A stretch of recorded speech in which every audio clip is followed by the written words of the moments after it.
महाराज जी, आपका सत्संग सुनने से पहले जाने अनजाने में बहुत सारे पाप हुए थे। जिंदगी में अभी भी कभी-कभी हो जाते हैं। बाद में लगता है नहीं करना चाहिए था। महाराज जी, मैं इस लायक लाडली जी मुझे कब बनाएँगी?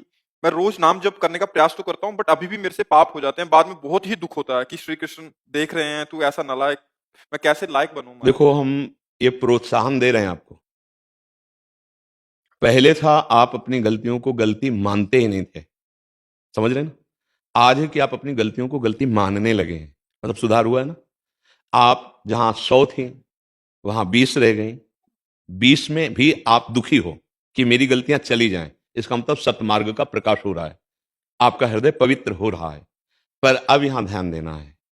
अब ये सावधानी, ये हमने प्रोत्साहन दिया और ये सावधानी है कि अगर ऐसा ही करते रहे तो फिर पुनः 80+ हो जाएंगे। ये भी बात समझ लो, क्योंकि चिंगारी और ज्वाला, और ज्वाला से चिंगारी, एक क्रम है। अगर चिंगारी को फूस मिल जाए और अनुकूल वायु मिल जाए तो ज्वाला बनने में देर नहीं लगती, और अगर फूस ना डाला जाए, अनुकूल वायु ना मिले, तो शांत हो जाती है। अभी चिंगारी तो है ही, आप स्वीकार करते हैं कि अभी गलतियां हो जाती हैं। तो इन गलतियों के होने का जो संयोग बनता है, उन पर आप नजर कीजिए और उससे दूर हटिए, नहीं तो ज्वाला बनने में देर नहीं लगेगी। पहले तरंग आती है, फिर पूरा हृदय भर जाता है समुद्र की तरह उसी दोष से। आप थोड़ा बचे हैं, भी कदम आगे बढ़ा रहे हैं, पर आग बुझी नहीं है। नाम जप कीजिए और धर्मयुक्त भोग भोगिए। आप गृहस्थ में हो, यदि आपका ब्याह हो चुका है तो आप पाणी ग्रहण संस्कार की पद्धति के अनुसार गृहस्थ में जिए। आप दूसरी माताओं बहनों की तरफ गंदी दृष्टि रोकिए, नहीं तो बेविचारी की शुभ गति नहीं होती। हम छोड़ने पर उतारू हैं, ये बात पक्की है। हमसे चूक होगी तो अपने घर में होगी, बाहर नहीं होगी। ये बात ध्यान रखो। बाहर करना वो चूक नहीं कहा जाता, वो अपराध बनता है। किसी पर अन्य संबंधियों के प्रति दोष दृष्टि करके, भोग वासना करके वृत्ति बढ़ाना, इसे साधक नहीं कहते हैं। बहुत सावधानी। यद्यपि प्रोत्साहन इसलिए दिया कि आप 100 से 20 में आ चुके, 80 छोड़ रहे हैं, पर वो कोई खास बात नहीं, क्योंकि 20 को 100 बनने में देर नहीं लगती है। छोड़ने में आपको सालों लग सकते हैं, लेकिन वहां पहुंचने में, पुनः उसी स्थिति में आने में 5 मिनट लगते हैं। वो पूरा हृदय विषयी हो सकता है। इसलिए आप सावधान रहिए, अपने को एक सीमा में रख लीजिए। और ऐसा नहीं कि हम नहीं छोड़ सकते, आप छोड़कर दिखा रहे हैं ना अपने अंदर। आप कुछ तो छोड़ दिए ना। तो ये मन है, जब आप छोड़ने को होगे तो उदास होने लगेगा, ये आपका साथ देना बंद करेगा, ये आपको निराश करेगा। आप इसकी चालबाजी से हारिएगा नहीं, ये आपके अनुकूल ही बनना पड़ेगा, क्योंकि आपके बिना ये कुछ नहीं कर सकता है। और अगर इसको आपने कहीं नाम जप में लगा दिया और संयम में ले आए, तो आप जीवन मुक्तता की तरफ बढ़ जाएंगे गृहस्थ होते हुए। नहीं तो इस सबको फंसाकर भ्रष्ट ही किए हुए है। ऐसी स्थिति ला देता कि मैं भोग के बिना जी नहीं सकता। लिख लो, ऐसी स्थिति ला देगा कि मैं इस नशा के बिना, इस व्यभिचार के बिना, इस खाद्य के बिना मैं रह नहीं सकता। आप कुछ भी हो, इतना कमजोर कर देगा। आज तो कम से कम सत्संग का बल आपके अंदर जागृत हुआ कि आप लड़ना शुरू कर दिए, आप उसको परास्त करने की चेष्टा कर रहे हैं। नहीं तो ये इतना दबा देता है, उत्साहहीन कर देता है कि वो व्यक्ति, अब मैं नहीं जी सकता, अब मर भले जाऊं, मैं ये नहीं छोड़ पाऊंगा। उसके अंदर ऐसी कमजोरी पैदा कर दे। अभी तो धन्यवाद है कि आपको सत्संग के वचन पालन करने का उत्साह बचा है, नहीं तो अध्यात्म विहीन जीवन, नारकी जीवन ये मन बना देता है। तो हमें सावधान रहना है, कहीं जो हम कदम आगे बढ़ा चुके हैं फिसल कर वहीं ना पहुंच जाएं। और अगर एक बार फिसल कर वहां पहुंच गए तो दोबारा उत्साह आना बहुत कठिन होता है। लगता है यार देखो, कई महीने से हम ऐसे चल रहे थे, फिर हम भ्रष्ट हो गए, इसका मतलब हम नहीं निकल पाएंगे। फिर उन्हीं भोगों में वो प्रियता कर बैठता है। कमजोर मत बनना। हम कई बार एकांतिक में और सत्संग में कहा कि अगर 1000 बार हम हार भी गए ना, तो उसके ऊपर भी हम उठने की योग्यता रखते हैं, क्योंकि हम अविनाशी भगवान के अंश हैं। इस शरीर में फंस गए हैं, अब मुझे हटना है। 1000 बार अगर हमें काम गिराता है, क्रोध गिराता है, तो हम ढीले नहीं पड़ेंगे। हम भगवान नाम की कमर कसेंगे और इस भव समुद्र से पार होंगे। बात समझ रहे हैं आप? हाँ, पर जो गलती है उसे गलती मान रहे हो तो बचने का प्रयास कीजिए। अगर आप बचना चाहें तो आपको कोई कैसे फेल कर सकता है? हम लोग बचना नहीं चाहते। हम लोग की 100 में इतना तो चलेगा, वो जितना तुम बनाए रखे हो उतना ही बना है। नहीं, अगर आप लकीर खींच दो कि नहीं, तो आपको कोई गिरा नहीं सकता, पक्का समझो। कैसे कोई गिरा सकता? मुझे नहीं भोगना, मुझे नहीं खाना है, मुझे नहीं पीना, पूरा जीवन हो जाएगा, कोई आपको परास्त ही नहीं कर पाएगा। पर हमारे अंदर एक कमी रहती है, उसमें सुख बुद्धि रहती है।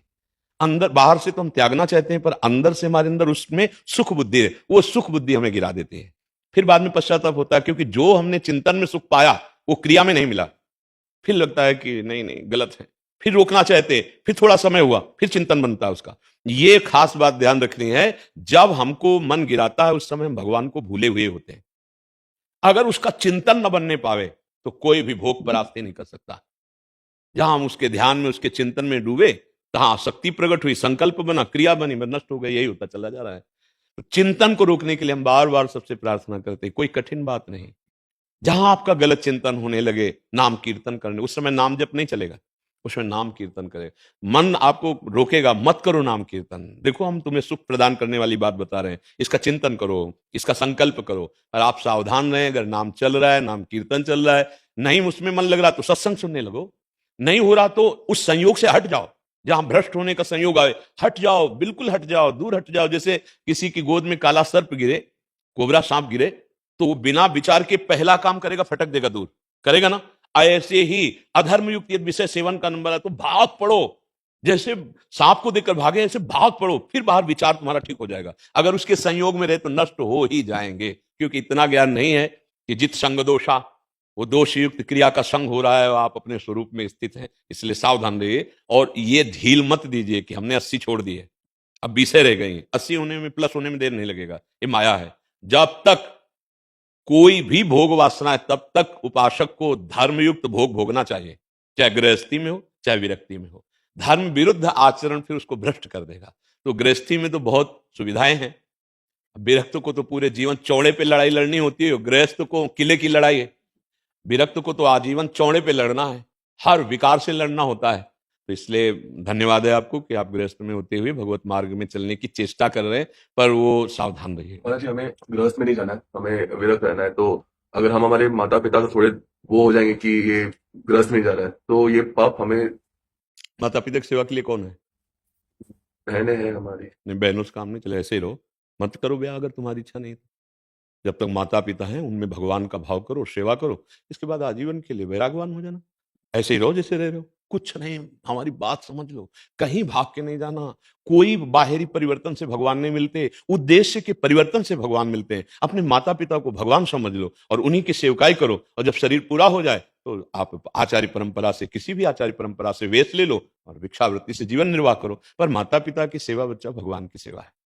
अब तुम विरक्त हो जाओ और बहनें सेवा ना करें तो बूढ़े माता पिता का ये जीवन फिर कष्ट। देखो, एक समय होता है जब हम अपनी बिल्कुल सेवा नहीं कर सकते, तब तक मेरी माँ ने सौंच उठाई, अपना दुग्ध पान कराया, लघुशंका उनके ऊपर कर दी, तो उन्होंने कभी बुरा नहीं माना, हमारी सेवा करके इतना बड़ा किया। अब उनकी अवस्था आ रही, कोई बिस्तर पर शौच कर सकते हैं, लघुशंका कर सकते हैं, वो स्वयं पानी नहीं ले सकते। अब हमारा नंबर आया है, अब हमको ये सेवाएं करनी है। कभी हमको उबना नहीं है, वो हमें गाली दे तो हमें नाराज नहीं होना है। देखो, छोटे बच्चे को देखो, जब वो उस माँ के अनुकूल वो वृत्ति नहीं करता, माँ को पीटने लगता है। छोटा बच्चा है ना, चढ़ा गोद में है और ऐसा लगा कि हमें ये चाहिए और नहीं दिया तो माँ को पीटा, तो माँ क्या करती है? हंसती है।